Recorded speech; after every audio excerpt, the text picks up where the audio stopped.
Nature Mantra BP sugar thyroid reversal nature మంత్రతో సాధ్యం. ఎందుకు మీకు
నమస్తే, వెల్కమ్ టు ఐ డ్రీమ్స్.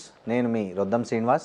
ఇవాల్టి మన స్పెషల్ గెస్ట్ ఎవరో కాదు, ఒమేగా హాస్పిటల్స్ స్థాపించి తెలుగు రాష్ట్రాలతో పాటు సౌత్ ఇండియాలో కూడా అనేక మంది ప్రముఖులకు, సాధారణ పేషెంట్లకు కూడా అనేక అత్యాధునిక పద్ధతుల్లో చికిత్స అందిస్తున్నటువంటి డాక్టర్ మోహన వంశీ గారు మనతో ఉన్నారు. ఆయన హాస్పిటల్లో ఎప్పటికప్పుడు కొత్త కొత్త టెక్నాలజీతో పాటు కొత్త కొత్త చికిత్స పద్ధతులను ప్రవేశపెడుతుంటారనే పేరుంది ఆయనకి. ఆయనకు బెస్ట్ ఆంకాలజిస్ట్గా కూడా చాలా పేరు ప్రఖ్యాతులు గడించినటువంటి మోహన్ వంశీ గారు మనతో ఉన్నారు. నమస్తే సార్. నమస్కారం అండి. సార్, మోహన్ వంశీ గారు, క్యాన్సర్ కంటే ముందు మీరు ఒక మెడికల్ స్టూడెంట్గా జిప్మర్ నుంచి బయలుదేరి హైదరాబాద్లోకి ఎంట్రీ అయ్యారు కదా. అవునండి. ఆ ట్రావెల్ గురించి కొద్దిగా చెప్తారా? నేను నా ఎంబీబీఎస్ జిప్మర్ పాండిచేరిలో చేశానండి. అక్కడే కూడా ఎంఎస్ జనరల్ సర్జరీలో పోస్ట్ గ్రాడ్యుయేషన్ కూడా చేసేసి ఆ తర్వాత క్యాన్సర్ ఇన్స్టిట్యూట్ అడియార్లో నేను ఎంసీహెచ్ అంటే super specialization course in oncology చేశానండి. That is way back in 1993. ఆ తర్వాత ఒక 1 year మణిపాల్లో పనిచేసి ఆ తర్వాత ఇంగ్లాండ్లో ఎఫ్ఆర్సిఎస్ కూడా కంప్లీట్ చేసి హైదరాబాద్లో గవర్నమెంట్ క్యాన్సర్ హాస్పిటల్లో అసిస్టెంట్ ప్రొఫెసర్గా జాయిన్ అయ్యానండి 94 ఆగస్ట్లో. ఓకే. ఇక ఆ తర్వాత 94 నుంచి ఇప్పటికి 31 సంవత్సరాలు హైదరాబాద్లోనే ఉండటం జరిగిందండి. ఒక 2.5 ఏళ్ళు గవర్నమెంట్ సర్వీస్లో ఉన్నాను. ఆ తర్వాత ఒక 8 ఏళ్ళు అపోలో హాస్పిటల్లో ఉన్నాను. ఒక 8 ఏళ్ళు వసుతారకం ఇండో అమెరికన్ క్యాన్సర్ ఇన్స్టిట్యూట్లో ఉన్నాను. ఇక ఆ తర్వాత 15 ఏళ్ళుగా ఒమేగా హాస్పిటల్తో ఉన్నానండి. సార్, అంటే అందరూ చాలామంది రకరకాల కోర్సులు తీసుకుంటారు సార్ స్పెషలైజేషన్కి.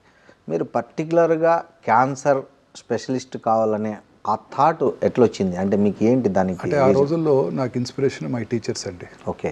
పాండిచేరిలో జిప్మర్ అనేది సెంట్రల్ గవర్నమెంట్ ఇన్స్టిట్యూట్. అక్కడ తమిళనాడులో చాలా చోట్ల ఫెయిల్ అయిపోయిన కేసులన్నీ కూడా పాండిచేరి జిప్మర్కి వచ్చేవండి. అక్కడంతా ఫ్రీ ట్రీట్మెంట్ అండి. Central government institute free treatment.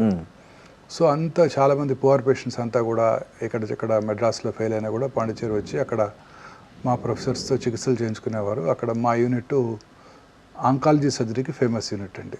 Okay. మా టీచర్స్ ఇద్దరు కూడా. మీ ఫేవరెట్ టీచర్స్ ఇద్దరు నా యూనిట్లో, నేను వారి యూనిట్లో పనిచేసేవాడిని. ఎవరు సార్ వాళ్ళు పేర్లు? డాక్టర్ ప్రొఫెసర్ ఆర్ఎన్ సిబల్ అని, రెండో ఆయన డాక్టర్ ఎస్ఆర్ స్మైల్ అని, రాబిన్సన్ స్మైల్స్.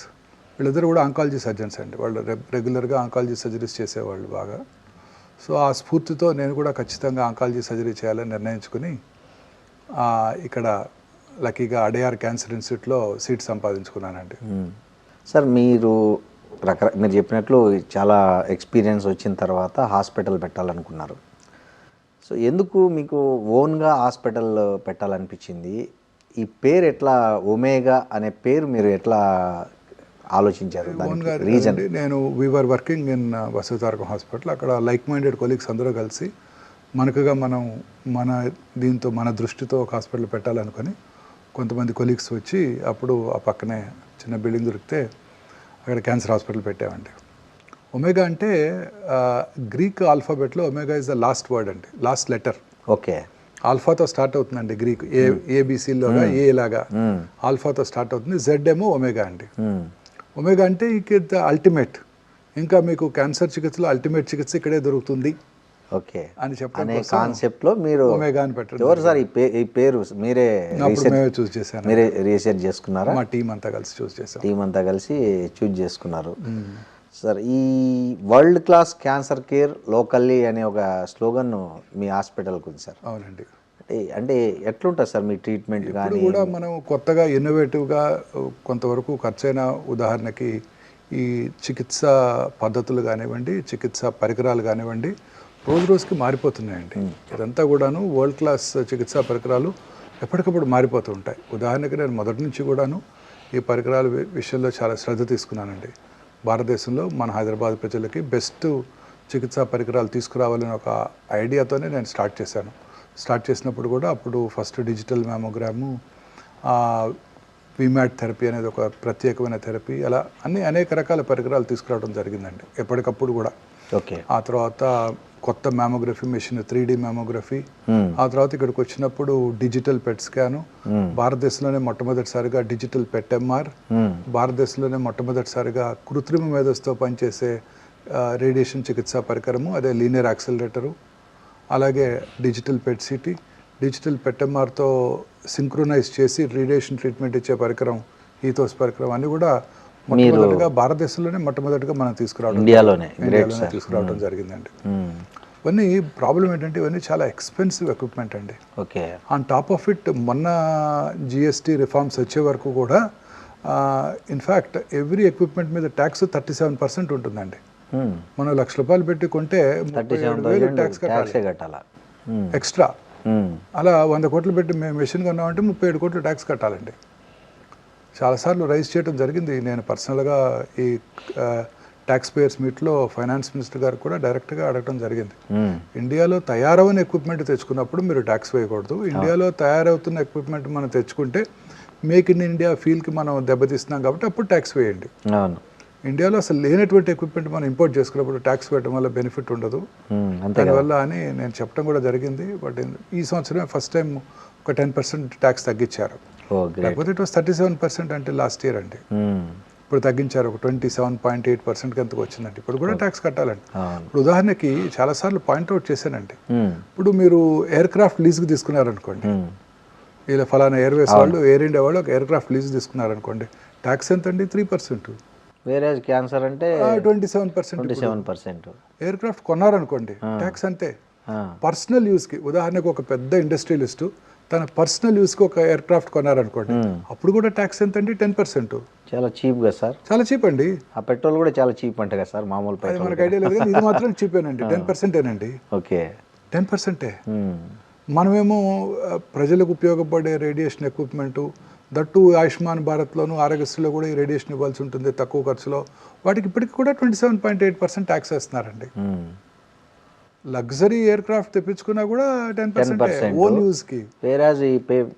ప్రజలకు ఉపయోగపడే ప్రజారోగ్యానికి సంబంధించి వాడే ఎక్విప్మెంట్ మాత్రం 27.8% ట్యాక్స్ ఇప్పటికీ కూడా అదే ట్యాక్స్ కడుతున్నామండి. ఆశ్చర్యంగా లేదు? చాలా ఆశ్చర్యంగాను విషాదంగాను ఉంది సార్. విషాదంగా కూడా ఉంది. అంతే కదా సార్? వెరీ ట్రూ అండి. అదే కదా సార్, విషాదంగా కూడా ఉంది. అవును సార్. ఇంకోటి మీరు ఎప్పుడు చెప్తుంటారు, early detection is the key అని చెప్తుంటారు. వెరీ ట్రూ అండి. సో మన ఇండియాలో కానీ అంటే ఆల్మోస్ట్ ఆల్ మన డెవలప్డ్ కంట్రీస్, డెవలపింగ్ కంట్రీస్లో ఈ ప్రజల్లో ఈ అవగాహన రాకపోవడానికి ఎక్కడ అసలు ల్యాబ్సెస్ ఎక్కడ ఉన్నాయి సార్? యాక్చువల్గా మెయిన్ ఎందుకు ఆల్మోస్ట్ ఆల్ మీ దగ్గరికి తెలిసి ఉంటుంది, 3rd స్టేజ్ 4th స్టేజ్లోనే ఎక్కువ మంది వస్తారు. దట్ ఈవెన్ ఎడ్యుకేటెడ్, బాగా చదువుకున్న వాళ్ళు కానీ, రిచ్ పీపుల్ కానీ, వాట్ ఎవర్ ఇట్. సో ఎందుకు ఈ గ్యాప్ బాగా ఉంది ఇండియాలో అని నాకు అనిపిస్తుంది. ఒకటి భయం, 2 అపోహలు. ఓకే, ఫస్ట్ భయం, ఫోఫో అంటాం ఇప్పుడు, fear of finding out. Test చేయించుకుంటే అని ఉంటుందేమో, ఉంటే డిటెక్ట్ అయితే కదా, ముందుగా గుర్తిస్తే క్యూర్ అవుద్దన్న ఆయన తెలిసినా కూడా భయం. ఎందుకు టెస్ట్లు ఎందుకు మనకి? లేదా నాకు ఉండదేమో ఆశ, ఆప్టిమిజం, ఆశ. టెస్ట్ చేయించుకోవాలంటే చాలామంది ఇప్పుడు భారతదేశంలో ఈ భయంతోనే చేయించుకోవట్లేదండి పరీక్షలు. చాలామంది వస్తుంటారు, అసలు భయం. ఇప్పుడు కొత్తగా ప్రివెంటివ్ క్యాన్సర్ స్క్రీనింగ్ వచ్చేసిందండి. అవును సార్. మొన్న మధ్య మిస్టర్ నిఖిల్ కామత్ వారు ప్రముఖ బిజినెస్ పర్సన్, అవును, వారు మిస్టర్ బిల్ గేట్స్తో ఒక పోడ్కాస్ట్ చేశారు. ఆ పోడ్కాస్ట్లో బిల్ గేట్స్ గారు చెప్తారు వారికి, నేను ప్రతి సంవత్సరం టెస్టులు చేయించుకుంటాను, అవును, తప్పనిసరిగా విటమిన్స్ వాడుతుంటాను రెగ్యులర్గా, దానికంటే డౌన్ సైడ్ లేదు. 3వది ప్రివెంటివ్ క్యాన్సర్ స్క్రీనింగ్ చేయించుకుంటాను. ఈ ట్రెడిషనల్ టెస్టులు పెట్-సిటీ, పెట్టమ్మారు వీటి పట్టుకోకముందే వే బిఫోర్ దట్ ఈ ప్రివెంటివ్ క్యాన్సర్ స్క్రీనింగ్ ద్వారా నేను క్యాన్సర్ అవటాన్ని పసిగట్టగలను. ఈ ఒక్క డిసీజే కదా మనం కాంకర్ చేయలేకపోయాం అని అంటారు. అదే టెస్ట్ ఇప్పుడు హైదరాబాద్లో అందుబాటులోకి వచ్చినప్పటికీ చాలామంది చేయించుకోవడానికి భయపడుతున్నారు. అంటే సార్ ఇక్కడ నాకు డౌట్, అంటే పీపుల్స్ అంటే అవగాహన లేకనా లేదా భయము అనేది పెడితే భయమే, అది దానికి ఎంత ఛార్జ్ అవుతుందో అనేది కూడా వాళ్ళకి అది కూడా ఛార్జ్ ఏముందండి, వాళ్ళు కొనుక్కునే ఫ్యాన్సీ కార్లో 100 వంతు ప్రైస్. ఓకే, ఎంత ఉంటుంది సార్ జనరల్? అప్రాక్సిమేట్లీ 80,000 నుంచి 3 లక్షల దాకా ఉంటుందండి. 50,000 నుంచి 3 lakhs వరకు. 80,000 నుంచి 3 early cancer detection test 80 to 3 lakhs packages అందుబాటులో అవునండి, చేసుకోవచ్చు. ఓకే, కానీ కాస్ట్ కోసం కదండి, భయపడుతుంటారు అంతే. ఓకే, ఏమైనా వస్తేమో, వస్తే ఇప్పటి నుంచి భయపడాలిగా, పోతే అప్పుడు పోతాంలే అనుకుంటూ ఉంటారు. పోతే అపోహలు ఏంటి సార్ అపోహలు? చాలా మంది చెప్తుంటాము, ఏదో లంపు కనపడితే బయాప్సీ చేస్తానని. ఏంటి నీటిలు పెట్టి గుచ్చుతారా? గుచ్చితే తేనె తుట్టలు కదిలిచ్చినట్టు కదిలి క్యాన్సర్ అంతా పాకిపోద్దట కదా అని అంటుంటారు. ఓకే, అయ్యా అప్పుడు చెప్తాను, అయ్యా ప్రముఖులు మీరు వాడే iPhone owner Steve Jobs, Manisha కొయిరాలాజీ, మిస్సెస్ సోనాలి బింద్రేజీ, రిషి కపూర్జీ, వీళ్ళంతా కూడా బయాప్సీ చేయించుకునే క్యాన్సర్ డయాగ్నోస్ చేసుకున్నారు. మీ అమ్మగారు ఇంట్లో బిర్యానీ చేస్తే టేస్ట్ తెలుస్తుందా? మీ అమ్మగారు అడిగినా తెలియదు కదా, ఒక చిన్న ముద్ద తింటేనే తెలుస్తుంది. సంజీవ్ కపూర్ మన టీవీలో మన ముందు బిర్యానీ చేసినా ముద్ద తిని చెప్తాడు. కరెక్ట్. ఇది కూడా అంతే, ఒక ముద్ద తింటే వల్ల బిర్యానీ టేస్ట్ పాడవుతుందా? పాడదు కదా. ఇది కూడా అంతేనండి, ఏం కాదండి అని చెప్పినా, ఎంత చెప్పినా అదే భయం. ఒక 100 వీడియోలు చేసి ఉంటాను క్యాన్సర్పై అపోహలు నిజాలని. ఇవాళ ఓపి నేను చేయటం ప్రారంభించి ఒక 20 ఏళ్ళు అయిపోయింది ఈ క్యాన్సర్పై అపోహల మీద. ఇవాళ కూడా ఒక డాక్టర్ లివర్ బయాప్సీ చేస్తారంటే అయ్యో పాకుతున్నామో కదండి అన్నారు డాక్టర్ గారు వారు. ఆయన ఇవాళ మార్నింగ్ ఓపీలో చాలాసేపు కన్విన్స్ చేసి డాక్టర్ గారు అలా కాదండి అని చెప్పి అన్నీ చెప్తే అప్పుడు రేపు వస్తానండి అని వెళ్ళిపోయారు. ఇంకా వస్తారో తెలియదు రేపు. మాది దైవాధీనం. ఇలా భయం అండి, అనేక రకాలైన భయాలు అపోహలతో క్యాన్సర్ డయాగ్నోసిస్ డిలే చేస్తున్నారండి. సార్ ఈ మధ్య ఒకటి వచ్చింది సార్ మార్కెట్లోకి, బహుశా మీరు చేశారు షార్ట్స్లో, కోడిగుడ్డు తింటే కూడా క్యాన్సర్ వస్తుంది, కోడిగుడ్లో కూడా చాలా యాంటీబయాటిక్స్ ఇవన్నీ వస్తున్నాయని ఈ మధ్య బాగా వైరల్ అయింది ఒక వీడియో. లేదు సార్, నేను దానికి లేదు సార్. అదేంటంటే ఇప్పుడు కొన్ని ఏదో ఒక కంపెనీ ఎగ్స్ ఇక్కడ ఉన్నట్టున్నారు, ఒక ఎగ్ ఫామ్, కోళ్ళ ఫామ్ హౌస్లో. ఆ ఫామ్స్లో ఏదైనా యాంటీబయాటిక్ వాడారు అక్కడ. ఆ యాంటీబయాటిక్ ట్రేసెస్ చాలా తక్కువ మోతాదులో ఎగ్లోకి వచ్చాయి. అది రాగానే ఇమ్మీడియట్గా దాన్ని పాపులరైజ్ చేయటం, ఈ ఎగ్ ఈ నైట్రోఫ్యూరాన్స్ ఎక్కువ క్వాంటిటీలో ఉన్నట్టయితే క్యాన్సర్ వచ్చేస్తుందని భయపెట్టడం జరుగుతుందండి. అతి చిన్న క్వాంటిటీస్లో నైట్రోఫ్యూరాన్ దాంట్లో కనుక్కున్నారు. అది ఏ రకంగా ఎవరికి హాని చేయదు. ఈ నైట్రోఫ్యూరాన్స్ అత్యధిక మోతాదులో తరచూ తిన్నట్టయితే చాలా కొన్ని ఎలుకల్లోనూ వీళ్ళలోనూ గినీపిక్స్లోనూ క్యాన్సర్ వచ్చిన దాఖలాలు ఉన్నాయని ల్యాబొరేటరీ డేటానే కాబట్టి ఇది లేదు. సో అసలు దాని గురించి ఆందోళన పడాల్సిన అవసరమే లేదండి. అది ఏ రకంగానూ క్యాన్సర్ కారకాలు కాదు. ఎగ్ అనేది ఒక పూర్తి ఆహారం అండి. ప్రతి నార్మల్ ఇండివిజువల్కి అలాగే పేషెంట్స్ కూడా, రోగులు కూడా పూర్తి ఆహారం అండి. అన్ని రకాలుగా అత్యంత మేలైన ఆహారం. ఎగ్ ప్రోటీన్ అనేది మన మనుషులతో ప్రోటీన్కి కంప్లీట్ సిమిలారిటీ ఉంటుందండి. తద్వారా పూర్తిగా అబ్జార్బ్ చేయబడుతుంది. ఆ ఎల్లో అంటామే యోక్లో, ఆ యోక్లో ఉండేది కూడా చక్కటి కొలెస్ట్రాల్. మనకు ఆ కొలెస్ట్రాల్ తప్పనిసరిగా అవసరం. ప్రతి వాళ్ళకి కూడా ఎగ్ తీసుకోవడం అన్ని రకాలుగా శ్రేయస్కరం అండి. సార్ ఇంకోటి, మీరు ఈ మధ్యనే ఒక ఫైండ్ అవుట్ చేశారు, ఈ షాంపూ నురగ వల్ల కూడా క్యాన్సర్ వచ్చే అవకాశం ఉంది అని అంటున్నారు. అంటే ఎలాంటి షాంపూలు సార్? అంటే కెమికల్ రిలేటెడా, లేకపోతే ఆర్గానిక్? కొన్ని ఆయుర్వేద షాంపూలు ఉన్నాయి మార్కెట్లో, కొన్ని ఏమో రకరకాల బ్రాండ్స్తో మామూలుగా ఉన్నాయి. అంటే ఎలాంటి షాంపూలు నురగల వల్ల అంటే వాళ్ళ తప్పు కూడా కాదండి. అదే కొన్ని రకాల షాంపూస్లో ఈ ఫోమ్ రావటం కోసం కొన్ని రకాల కెమికల్స్ వాడుతూ ఉంటారు. ఆ కెమికల్స్ ఎక్కువ కాలం వాడినట్టయితే మనకి కొన్ని రకాల వ్యాధులు, ఇరిటేషను, వెరీ రేర్లీ క్యాన్సరు, అలాంటి ఎగ్జిమా లాంటివి కూడా వచ్చే అవకాశాలు ఉంటాయండి. సో అందుకని ప్రిఫరబుల్గా మనందరూ కూడా న్యాచురల్ షాంపూస్, అంటే మనం రకరకాల కుంకుడుకాయ రసం, షీకాకాయ రసం వీటితో చేసుకున్నవి అయితేనే, అంటే ఆ పేరుతో మార్కెట్లోకి వస్తున్న బ్రాండ్స్ మనం కేర్ఫుల్గా పరిశీలించినట్టయితే కొన్ని రకాల కెమికల్స్ని అవాయిడ్ చేసినట్టయితే సరిపోతుంది. అంటే ఏ తరహా కెమికల్? అంటే 2-3 రకాలు ఉన్నాయండి. పిహెచ్ఎస్ అని, థాలేట్స్ అని, వీటిని అవాయిడ్ చేస్తే సరిపోతుందండి. ఓకే సార్, ఈ మధ్య మీ అబ్జర్వేషన్ ప్రకారం మన రాష్ట్రాల్లో, తెలుగు రాష్ట్రాల్లో క్యాన్సర్ పేషెంట్లు విపరీతంగా పెరుగుతున్నారు. అది ప్రపంచమంతా అదే, ప్రపంచమంతా ఉంది. అంటే దానికి బేసిక్ రీజన్ ఏమంటారు సార్? ఐ మీన్ ఇంకా చాలా తక్కువ అండి మనం చూసేది. మన అంటే బయటపడలేదు కావచ్చు, బహుశా అండర్ రిపోర్టెడ్ చూసినా కూడా తెలియదు, చెప్పట్లేదు ఎవరు. అవును. ఇప్పుడు cancer is not a notifiable, ఒకప్పుడు ఎయిడ్స్ అట్లా ఉండేది, నాట్ ఏ నోటిఫైబుల్ డిసీజ్ కదండి. అందుకని చెప్పట్లేదు. క్యాన్సర్ ఇప్పుడు మనం వాళ్ళ ఒక పేషెంట్ వచ్చారంటే క్యాన్సర్కి మంచి ట్రీట్మెంట్ ఇస్తే సరిపోతుంది. నేను ఎవరికి నోటిఫై చేయాల్సిన అవసరం లేదు. అవును. అదే కరోనా వచ్చిందంటే ఇప్పటికీ కూడా నోటిఫై చేయాలి మనం. అవును. అలానే cancer is not a notifiable disease అండి. అందుకని అండర్ రిపోర్టెడ్. భారతదేశంలో 1.54 బిలియన్ పాపులేషన్లో ప్రభుత్వం వారు ఎస్టిమేట్ చేసింది 1.5 మిలియన్ క్యాన్సర్ పేషెంట్స్, కొత్త కేసులు. చైనా కూడా ఈక్వల్లీ పాపులేటెడ్ కంట్రీయే కదండి, 1.53-52 బిలియన్స్. అక్కడ 4.5 మిలియన్ కేసెస్, అంటే మనకు 3 రెట్లు ఎక్కువ.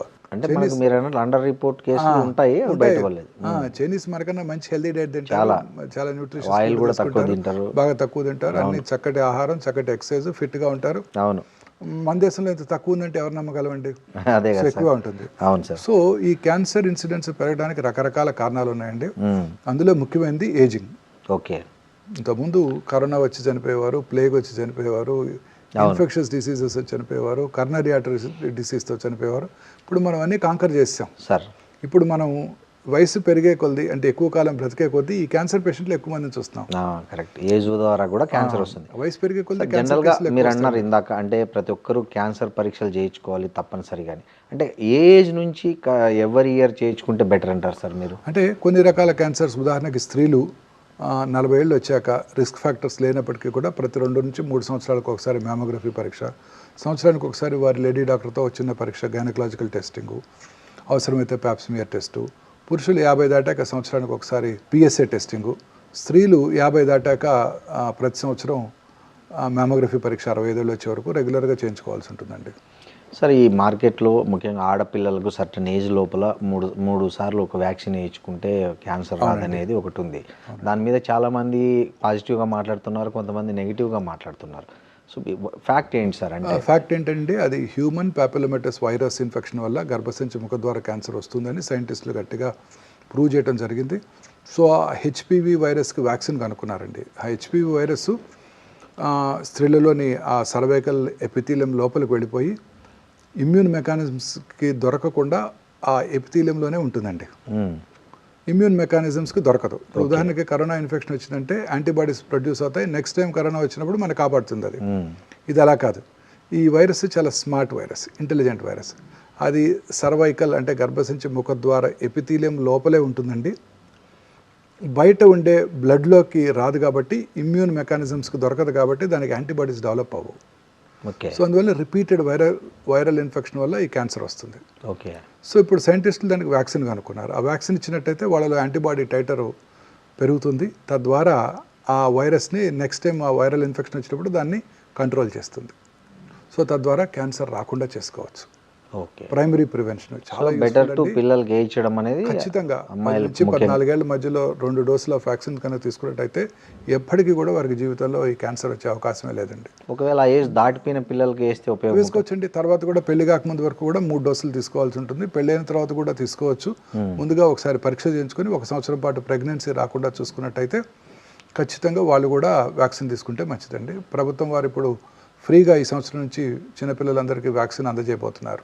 ఓ గ్రేట్ సార్. ఇది మొన్న ఈ మధ్య బడ్జెట్లో మన finance minister Mrs Nirmala Sitharaman గారు తెలియజేయడం జరిగింది. సార్, ఒక మనిషికి క్యాన్సర్ ఉందని ఒక ప్రైమరీ సిమ్టమ్ ఏమన్నా తెలుసుకోవచ్చా sir? I mean without any అంటే ప్రాపర్గా కాకుండా ఇప్పుడు జ్వరం వచ్చే ముందు ఎలా ఒళ్ళు నొప్పులు, దగ్గు, కొంచెం నీరసం ఎట్లా వస్తుందో. Cancer is a silent killer అండి. ఎటువంటి సిమ్టమ్స్ లేకుండా మేనిఫెస్ట్ చేస్తుంది. ఓకే. ఉదాహరణకు నోట్లో ఒక అల్సర్ ఉంటుంది. అల్సర్ క్రమం తప్పకుండా పెరుగుతూ ఉంటుంది, కానీ నొప్పి కలిగించదు. ఓ చిన్న అల్సర్ ఉంటుందని ఉంటుంది, తగ్గుతుంది లేని అశ్రద్ధ చేస్తారే తప్ప మళ్ళీ ఆ ఫియర్ ఆఫ్ ఫైండింగ్ అవుట్ వల్ల భయపడే డాక్టర్ దగ్గరికి వెళ్లకుండా తిరుగుతూ ఉంటారు. తగ్గిపోద్దులే అనుకుంటా అలా అశ్రద్ధ చేస్తుంటారు. సో అలాగే అనేక రకాల సిమ్టమ్స్, కొంచెం హెడేకు, ఉదాహరణకి బ్రెయిన్ ట్యూమర్తో స్టార్ట్ చేద్దాం. హెడేక్ రావటం, మైల్డ్ హెడేక్, కంటి చూపు వలన హెడేక్ వచ్చింది అనుకుంటారే తప్ప ఈ బ్రెయిన్ ట్యూమర్ వల్ల వచ్చిందని అనుకోరు. అలా క్రమం తప్పకుండా హెడేక్ పెరుగుతూ ఉంటుంది. ఆ తర్వాత వామిటింగ్స్ రావటం, తల తిరగటం, కొంచెం డ్రౌజీగా అయిన తర్వాతనే డాక్టర్ దగ్గరికి వెళ్ళటం జరుగుతూ ఉంటుంది. అలాగే ఓరల్ క్యాన్సర్స్ చాలా కామన్ క్యాన్సర్. ముఖ్యంగా భారతదేశంలోని సదర్న్ ఏరియాస్లోని పురుషుల్లో ఇది చాలా కామన్ క్యాన్సర్ అండి. చిన్న నోట్లో చిన్న అల్సర్ రావటం, అది క్రమం తప్పకుండా పెరుగుతూ ఉంటాం, నొప్పి ఉండదు కాబట్టి అశ్రద్ధ చేస్తారు. అల్సర్ నుంచి బ్లడ్ కూడా వస్తుంటుంది, ఆయన కూడా అశ్రద్ధ చేస్తుంటారు. కొన్నిసార్లు బోన్ కూడా తినేస్తుంది, అప్పుడు వస్తారు డాక్టర్ దగ్గరికి. అలాగే నోట్లో కానీ నాలుక మీద కానివ్వండి ఎరుపు తెలుపు మిళితమైన ప్యాచెస్ ఉంటాయి. ఏ రకమైన సిమ్టమ్స్ కలిగించవు, అందుకని అందరూ దాన్ని అశ్రద్ధ చేస్తుంటారు. సో హోర్స్నెస్ ఆఫ్ వాయిస్, గొంతు బొంగురు పోవటం, మింగడానికి ఇబ్బందిగా ఉండటం, మింగినప్పుడు గొంతులో ఏదైనా ఒక ఫారిన్ బాడీ ఉన్నట్టు ఫీలింగ్ రావటం, వెయిట్ తగ్గిపోవటం, ఇవన్నీ కూడా అన్నవాహిక క్యాన్సరు, అప్పర్ ఫ్యారింజియల్ క్యాన్సర్ లక్షణాలు. ఇక లంగ్ క్యాన్సర్ లక్షణాలు కూడా చాలా సింపుల్గా ఉంటాయండి. మానని దగ్గు, స్మోకర్స్ అందరికీ ఉంటుంది స్మోకర్స్ కాఫ్. అందరూ దాన్ని అశ్రద్ధ చేస్తూ ఉంటారు, స్మోకర్స్ కాఫ్ అని. మానని దగ్గు లాస్ట్ ఇయర్ కూడా వచ్చింది, అప్పుడు వెళ్ళి చూపించుకున్నాను, సిటీ స్కాన్ కూడా చేయించుకున్నాను, ఏమీ లేదన్నారు. ఈ సంవత్సరం కూడా అదే ఉంటుందిలే అని అశ్రద్ధ చేస్తుంటారు.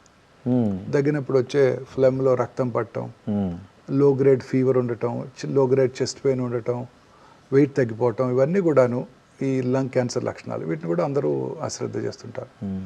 ఇక దక్షిణ భారతదేశంలో పురుషుల్లో అత్యధికంగా కనబడే క్యాన్సర్లో ఈ స్టమక్ క్యాన్సర్, జీర్ణాశయ క్యాన్సర్ ఒకటండి. దీనికి కూడా పెద్దగా సిమ్టమ్స్ ఏ ఉండవు. కొంచెం ఫుడ్ తిన్నా పొట్ట ఫుల్ అయినట్టు ఉండటం, గ్యాస్ పట్టేసినట్టు ఉండటం, తేన్పులు రావటం, వామిటింగ్ రావటం, వామిటస్లో బ్లడ్ రావటం, ఇవన్నీ కూడా వెయిట్ తగ్గిపోవటం గ్యాస్ట్రిక్ క్యాన్సర్ లక్షణాలు. అర్లీ స్టేజ్లో అందరూ కూడా దీన్ని అశ్రద్ధ చేస్తుంటారు. నాకు గ్యాస్ ఉంది అనుకుంటారే తప్ప వెళ్ళి చెక్ చేసుకుందాం, ఎండోస్కోపీ చేసుకుందాం అని ఒకసారి కూడా ఎవరు అనుకోరనమాట. ఇలా అలాగే మలమూత్ర విసర్జన అలవాట్లో మార్పు రావటం, మోషన్లో బ్లడ్ పట్టడం. మోషన్లో బ్లడ్ పెడితే ఫస్ట్ నాకు పైల్స్ ఉన్నాయి, లాస్ట్ ఇయర్ కూడా ఉంది, అంత ముందు ఇయర్ కూడా ఉంది. అప్పుడు డాక్టర్ దగ్గరికి వెళ్ళాను, మెడిసిన్స్ తిన్నాము, డిసెంట్రీ ఉంది, బావర్చీలో తిన్నాను, ఇలా అనుకుంటూ ఉంటారు తప్ప చికెన్ తిన్నాను బ్లడ్ వచ్చింది, వేడి చేసింది, ఇలాంటి వెరీ ట్రూ, ఇలా అనుకుంటారే తప్ప వెళ్ళి చెక్ చేయించుకోరు. తద్వారా అనేక రకాలైన క్యాన్సర్స్ లేట్ స్టేజెస్లోనే కనబడుతున్నాయండి. సార్ ఇంకోటి సార్, అంటే నేను చాలా కామన్ ఒక కామెంటు చాలామందిలో, అన్ని అలవాట్లు మందు కొట్టి సిగరెట్ తాగి గుట్కాలు వేసుకొని పాన్లు వేసుకునే వాళ్ళు బాగా హెల్తీగా ఉంటున్నారు. చాలామంది మంచిగా రోజు ఎక్సర్సైజ్ చేసి మంచి ఫుడ్ తీసుకొని మంచి క్వాలిటీ ఫుడ్ మెయింటైన్ చేసి హెల్త్ మెయింటైన్ చేసి వీళ్ళు క్యాన్సర్ డిటెక్ట్ అవుతుంది. ఇది ఏంది అనేది కొంచెం చాలా మందిలో ఉండే ఒక కామన్ ఆర్గ్యుమెంట్ ఒకటి ఉంది సార్. అంటే ఇది అలా ఏం లేదండి. ఖచ్చితంగా స్మోక్ చేసే వాళ్ళలోనే లంగ్ క్యాన్సర్ వచ్చే అవకాశాలు ఎక్కువగా ఉంటాయి, ఓరల్ క్యాన్సర్స్ వచ్చే అవకాశాలు ఎక్కువగా ఉంటాయి. మీరు 100 మంది లంగ్ క్యాన్సర్ పేషెంట్ చూసామంటే అందులో 80 మందికి ఈ స్మోక్ చేసిన హిస్టరీ ఉంటుందండి. 12 ఏళ్ళ ఆడపిల్ల కూడా లంగ్ క్యాన్సర్ చూశాను, బట్ చాలా తక్కువ. స్మోక్ చేసే పురుషుల్లోనే లంగ్ క్యాన్సర్ వచ్చే అవకాశాలు చాలా ఎక్కువగా ఉంటాయండి.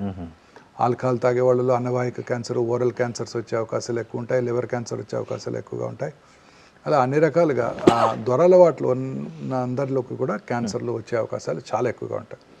సరే, ఎక్కడో ఒక చోట దొరలవాట్లు లేని వాళ్ళలో వచ్చినప్పుడు దాన్ని హైలైట్ అవుతుంది తప్ప అదే ఖచ్చితంగా కాదండి. 100% మీరు అనుకున్నట్టే దురలవాట్లు ఉన్న వాళ్ళలో క్యాన్సర్ వచ్చే అవకాశాలు చాలా చాలా ఎక్కువగా ఉంటాయండి. సార్ ఈ మందు లిమిట్గా తీసుకుంటే ఏం కాదు, సిగరెట్ లిమిట్గా తాగితే ఏం కాదు అనేది కూడా ఒకటి లేదండి, ఈ మధ్య అనేక అధ్యయనాల్లో తేలింది ఏంటంటే కొంచెం తీసుకున్న ఆల్కహాల్, ఒక 30 ml ఆల్కహాల్ తాగినా కూడా క్యాన్సర్ వచ్చే అవకాశాలు చాలా పెరిగిపోతాయి. ఇక నుంచి ఆల్కహాల్ బాటిల్స్ మీద కూడా it is injurious to health అని వాళ్ళు లేబుల్ అయిపోతున్నారు. స్మోకర్స్కి ఎలా వేస్తున్నారు. ఈవెన్ 30 ml కూడా. Yes okay. అమెరికన్ వాళ్ళ ఫిజిషియన్స్ మొన్న మధ్య జరిగిన సర్వేలో కూడా వాళ్ళు ఇదే నిర్ధారణ చేయడం జరిగింది. వాళ్ళ సర్జన్ క్యాన్సర్ పెరగడానికి ఈ ఆల్కహాల్ స్మోకింగ్ ఎట్లా దోహదం చేస్తాయి సార్? అంటే బాడీలో ఇప్పుడు స్మోక్ చేసిన మీకు 6 సెకండ్స్లో ఈ పొగాకులో ఉన్న 400 క్యాన్సర్ కారక రసాయనాలు బ్లడ్లో ప్రవహించి బాడీలో అన్ని భాగాలకు వెళ్ళిపోయి అన్ని చోట్ల క్యాన్సర్ కలిగిస్తాయి. ఇమాజిన్ చేయండి, ఇక్కడ స్మోక్ చేస్తే ఆడవాళ్ళలో గర్భసించి ముఖ ద్వారా క్యాన్సర్ వస్తుంది, బ్లాడర్ క్యాన్సర్స్, అన్ని రకాల క్యాన్సర్స్ వచ్చేస్తాయండి. అలాగే ఆల్కహాల్ తాగిన వాళ్ళు అనేక రకాలైన రసాయనాలు రిలీజ్ అయ్యి రకరకాల క్యాన్సర్స్కి దారితీస్తుందండి. ముఖ్యంగా అన్నవాహిక, gastric cancer, liver cancer, pharyngeal cancer. Okay. Smoke చేసే వాళ్ళలో 100కి ఒక 30 మంది క్యాన్సర్ వచ్చింది అనుకున్నామండి. ఆల్కహాల్ మాత్రమే తాగే వాళ్ళు 100కి 10 మందికి వస్తుంది అనుకున్నాం. రెండు కలిపి చేస్తే 30 + 10 40 కాదండి, 70% అండి. ఓకే. దాన్ని సినర్జిస్టిక్ ఎఫెక్ట్ అంటారు. అంటే ఒకదానికొకటి ఇంకా సహాయం చేసుకొని ఇంకెక్కువ క్యాన్సర్లు కలిగిస్తాయి. అవును సార్, ఇంకోటి ఉంది సార్, అంటే స్వీట్ తినొద్దండి. స్వీట్ అంటే బికాస్ ఆఫ్ షుగర్ ఓన్లీ బాడీలో క్యాన్సర్ కణాలు సర్వైవ్ అవుతుంటాయి. సో ఆ స్వీట్ అనేది తినకపోతే అవి ఆటోమేటిక్గా చనిపోతాయి అనే ఒక ఈ మధ్య ఒక ప్రచారం ఈ మధ్య కాలంలో వస్తుందండి. అన్నీ కూడా మితంగా తీసుకోవాలండి. ఈ షుగర్, వైట్ షుగర్ అనేది వెరీ డేంజరస్ అండి. ఓకే. ఈ వైట్ షుగర్ తీసుకోవడం వల్ల అనేక రకాలైన కరోనరీ ఆర్టరీ డిసీజ్ దగ్గర నుంచి అన్ని రకాల ఎయిల్మెంట్స్కి అదే కారణం అండి. ఓకే. సో దాన్నే మనం రెడీగా అవైలబుల్ షుగర్ అంటాము. దాన్ని రెసిస్టెంట్ స్టార్చ్ అని కూడా ఇప్పుడు కొత్త కాన్సెప్ట్ వస్తుంది. ఉదాహరణకి పొటాటోస్ని, బ్రెడ్ని కూడా ఒక రోజు ముందుగానే ప్రిపేర్ చేసి బాయిల్ చేసి రెఫ్రిజిరేటర్లో పెట్టుకుని తర్వాత వాడుకున్నట్టయితే పొటాటోస్ నెక్స్ట్ డేకి అవి కాంప్లెక్స్ కార్బోహైడ్రేట్ అవుతాయి. Simple carbohydrates are dangerous. ఇమీడియట్గా బాడీలో బ్లడ్ షుగర్ రైజ్ అవుతుంది, ఇన్సులిన్ పీక్ వస్తుంది, ఆ తర్వాత రెసిస్టెంట్ అవుతుంది, ఇన్సులిన్ రెసిస్టెన్స్ డెవలప్ అవుతుంది, పొట్టకు చుట్టూ కొవ్వులు పెరిగిపోతాయి, తద్వారా అనేక రకాల ఎయిల్మెంట్స్ రావడానికి అవకాశం ఉంటుంది. ఈ రెసిస్టెంట్ స్టార్చ్ అంటే తొందరగా జీర్ణం అవ్వదు, స్లోగా జీర్ణం అవుతుంది. ఈ మన చిలకడ దుంపలు అంటారు, స్వీట్ పొటాటో, ఇవన్నీ కూడా రెసిస్టెంట్ స్టార్చెస్. ఇవన్నీ కూడా రెసిస్టెంట్ స్టార్చెస్, కాంప్లెక్స్ కార్బోహైడ్రేట్స్ మనకి చాలా యూస్ఫుల్గా ఉంటాయి. 2 వర్డ్స్ మీరు నెక్స్ట్ ఫ్యూ డికెట్స్ వినబోతున్నారండి. సార్, ఒకటి ఇన్ఫ్లమేషను, రెండోది గట్ మైక్రోబియం. అంటే ఈ రెండు కూడా మన హెల్త్కి చాలా ఇంపార్టెంట్ అండి. ఒకటి గట్ మైక్రోబియం, మన పేగుల్లో ఉండే హెల్దీ బ్యాక్టీరియా, ఇవి డిస్టర్బ్ అయినప్పుడు అనేక రకాలైన టాక్సిన్స్ ఉత్పన్నమవుతాయండి. అవి అనేక రకాలైన రోగాలకు కారణమవుతాయి, అన్ని రకాల రోగాలకు కూడా. సో మన గట్ మైక్రోబియం డిస్టర్బ్ అవ్వకూడదు. ఈ ప్రీబయాటిక్స్ అంటాం చూడండి, అలాగే ప్రోబయాటిక్స్ అంటాం, ఇవన్నీ కూడా మన గట్ మైక్రోబియంని చక్కగా ఉంచి మనకి అన్ని రకాల వ్యాధుల్ని రాకుండా చేస్తాయండి. ఓకే. అలాగే ఇన్ఫ్లమేషన్ అంటే తెలుగులో దాని కరెక్ట్ వర్డ్ లేదండి, వాపు అంటాం. ఇన్ఫ్లమేషన్ అంటే ఆ డిస్టర్బెన్స్ ఆఫ్ ద ఎపిథీలియం అండి. ఇప్పుడు ఇన్ఫ్లమేషన్ వల్లే కరోనరీ ఆర్టరీ డిసీజెస్ రావడానికి అవకాశాలు ఉంటాయి. ఈ ఇన్ఫ్లమేషన్ అనేది చాలా ఇంపార్టెంట్. ఈ ఇన్ఫ్లమేషన్ అనేది అన్ని రకాల జబ్బులకి మూల కారణం. ఇన్ఫ్లమేషన్ తగ్గించడానికే మనం ప్రయత్నం చేస్తుంటారు. ఉదాహరణకి రిఫైన్డ్ ఆయిల్స్.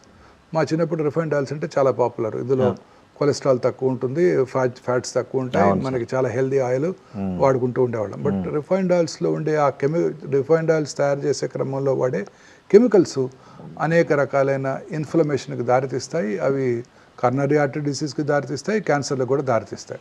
ఓకే. అలా అనేక ఇప్పుడు అందుకని న్యాచురల్ ఫుడ్స్, మనం కోల్డ్ ప్రెస్డ్ ఆయిల్స్, అట్లా ట్రెండ్ అట్లా మారిపోయింది. వీటి వల్ల ఇన్ఫ్లమేషన్ తక్కువగా ఉంటుంది, గట్ మైక్రోబియం బాగుంటుంది, మనం హెల్తీగా ఉంటాం. ఏదైనా ఒకటండి, అన్నీ మితంగా తీసుకోవాలి.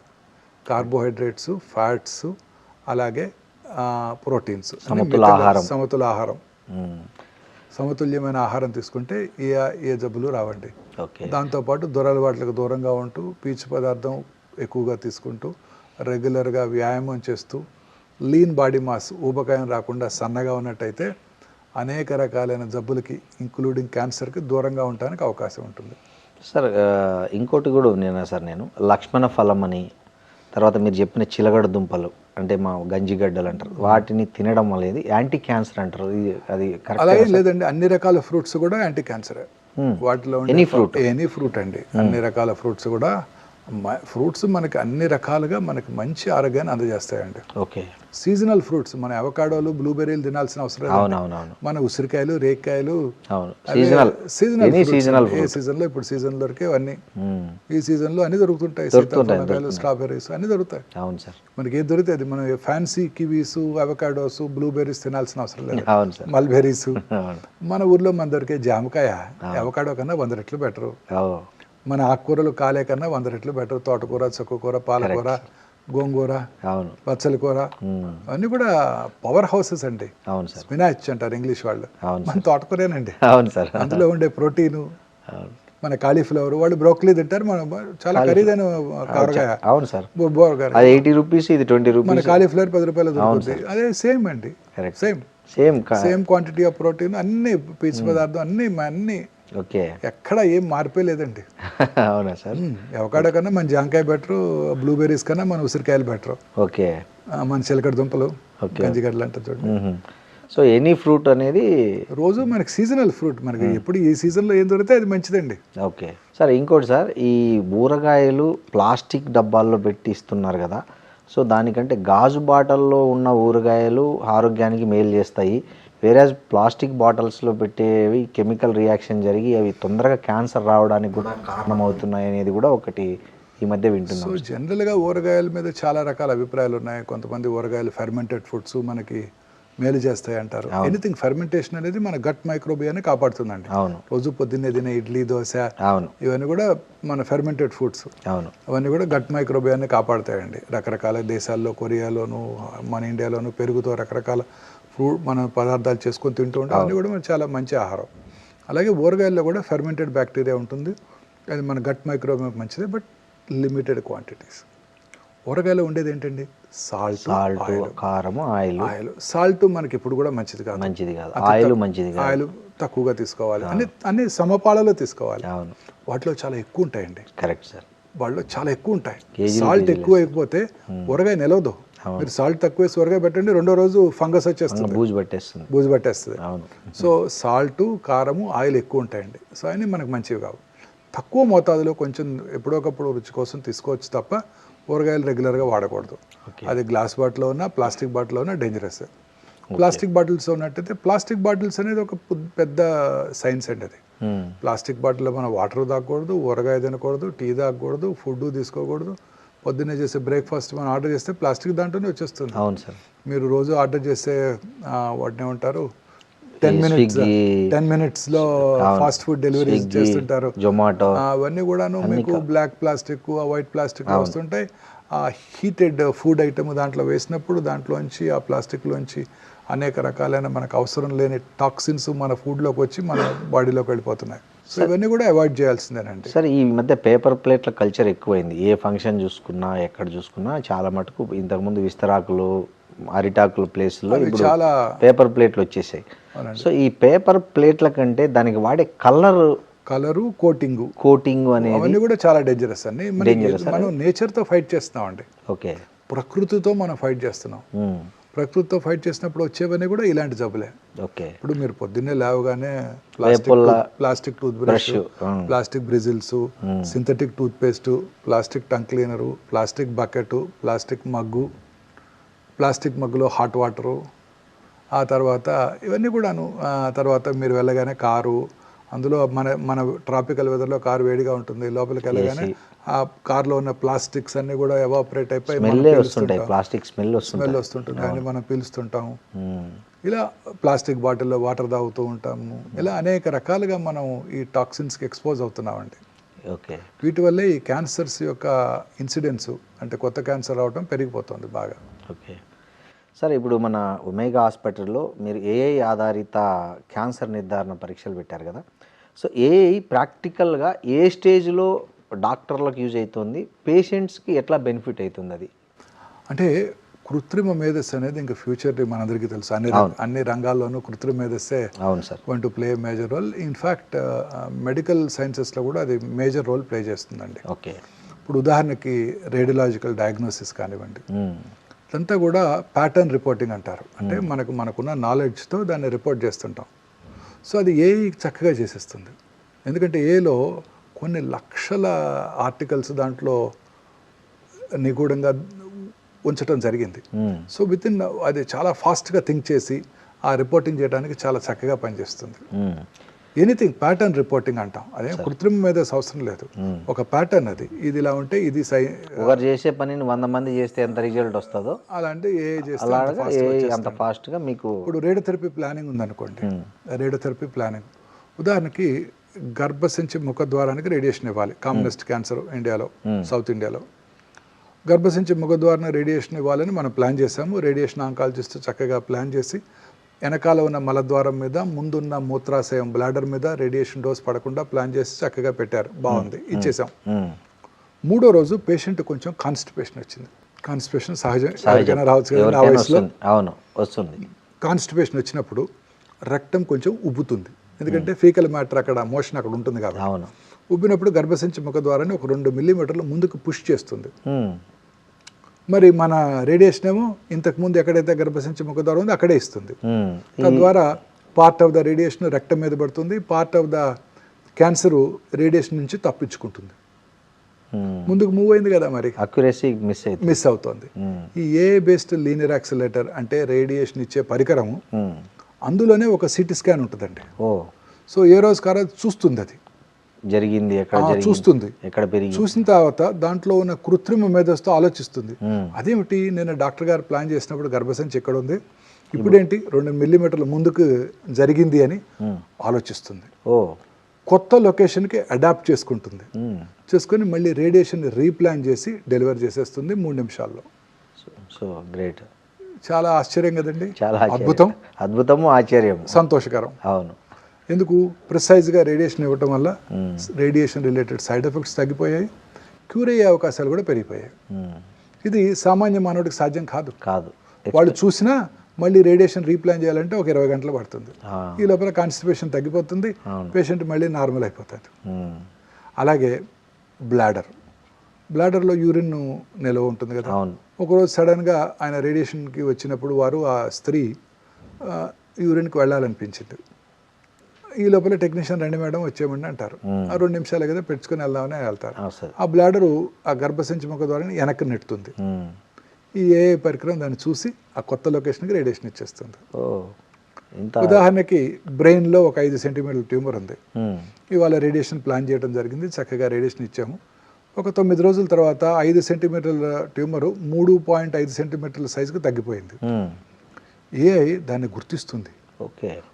మనం ప్లాన్ చేసినప్పుడు 5 సెంటీమీటర్ల ట్యూమర్కి మనం ప్లాన్ చేసాము, ఇప్పుడు సైజ్ తగ్గిపోయింది కాబట్టి రేడియేషన్ ఫీల్డ్ కూడా తగ్గిపోతుంది. సో పేషెంట్ కూడా చాలా యూజ్, దీనివల్ల అనవసరమైన ప్లేస్లో ట్రీట్మెంట్ జరగదు. తద్వారా రేడియేషన్ ప్లేస్లోనే కరెక్ట్ రేడియేషన్ పడుతుంది. Very good. Radiation related side effects అన్ని పూర్తిగా తగ్గిపోయాయి.